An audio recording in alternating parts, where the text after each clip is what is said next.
Así es, muchísimas gracias compañeros en los estudios. Estaría el país ya en la antesala, en el preámbulo a lo que va a ser la visita de la misión del Fondo Monetario Internacional la próxima semana y se va a revisar justamente ese convenio que se mantiene con ese organismo financiero. El economista Ismael Cepeda, para hablar sobre este tema, lo que se puede esperar con lo que se ha dado en la situación, sobre todo del sector energético y también financiero del país. Bueno, usted acaba de mencionar algo muy importante, que son dos escenarios. El primero es el cumplimiento de los indicadores, algo tan importante como el sector energético, y que también se ha incumplido, sobre todo por todo lo que tiene que ver con esto en el Congreso Nacional, de aprobar contratos amañados, sobrevalorados, y que prácticamente con elementos de corrupción, que eso abona al deterioro del cumplimiento. Si se supone que hay un plan de rescate y se creó una comisión interventora, todo este incumplimiento pues va a ser reflejado en que no ha existido un mejoramiento en el sistema energético del país. Y luego, de igual manera, el segundo escenario, que también está ajeno al cumplimiento del convenio con el acuerdo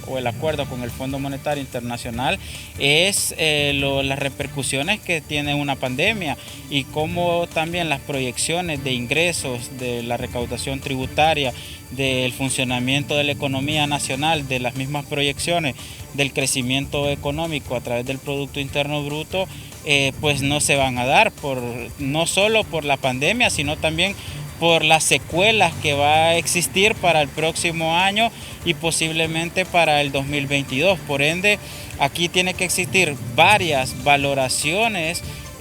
para tener una mejor evaluación de cómo se ha cumplido o incumplido el acuerdo con el Fondo Monetario. La violación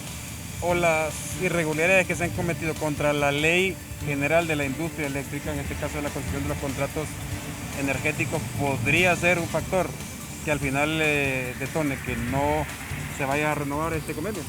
Bueno, aquí usted toca también un elemento fundamental y que he mencionado, es decir, si hay un incumplimiento por situaciones ajenas como la pandemia, pues eso tendría que tener unos criterios de evaluación diferentes a lo que pasa actualmente con el sector energético, que son elementos ya de corrupción, son elementos donde se han aprobado contratos que al final laceran las finanzas de la Empresa Nacional de Energía Eléctrica. Y como he mencionado, este incumplimiento por la mano, podemos llamarla hasta criminal, del Congreso Nacional, sí va a afectar pues la evaluación del acuerdo con el Fondo Monetario Internacional. Que al final también toma en cuenta como medidor el mensaje a la inversión que se está mandando. Y con este tipo de acciones que se puede esperar. Exacto, porque al final lo que generan es incertidumbre en un país que no genera esa certeza de los capitales y la atracción de inversiones, que es un elemento fundamental para el crecimiento económico, para el desarrollo. No se está dando porque está secuestrado en pocas manos el tema de la energía, y prácticamente y vinculado al acuerdo con el fondo, pues esos elementos también son de valorar si al final el acuerdo con el fondo va a existir una reestructuración de ese acuerdo, o vamos a continuar con algunas recomendaciones, o se va a prácticamente partir, podríamos decir, en elementos que sí vamos a cumplir o elementos que definitivamente por un contexto de pandemia no se van a cumplir, como las proyecciones fiscales que he mencionado. ¿Cuánto ha bajado la recaudación fiscal? Y si este realmente podría ser también un detonante para que al final este convenio no se pueda renovar. Bueno, actualmente se habla de que las proyecciones del cierre del 2020 va a existir una baja en la recaudación tributaria por encima de 26 mil millones de lempiras. Estamos hablando que se proyectó alrededor de 109 mil millones y que posiblemente solo se recauden 86 mil millones de lempiras, y por ende esto repercute en el gasto público, repercute en la reactivación económica que supuestamente íbamos a tener. El problema aquí también, y que va muy ligado al acuerdo con el fondo, es que no existió realmente una reestructuración del presupuesto general actualmente ejecutándose el 2020. Solo hubo un decreto donde se congeló, podríamos decir, el 2%, claro, excluyendo instituciones como salud, educación,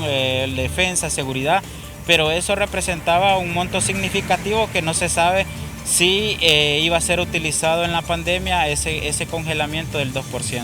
Bien, muchísimas gracias. Las valoraciones del economista Ismael Cepeda de cara a lo que va a ser, compañeros, la próxima semana, la visita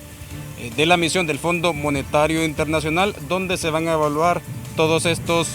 medidores económicos, justamente en aras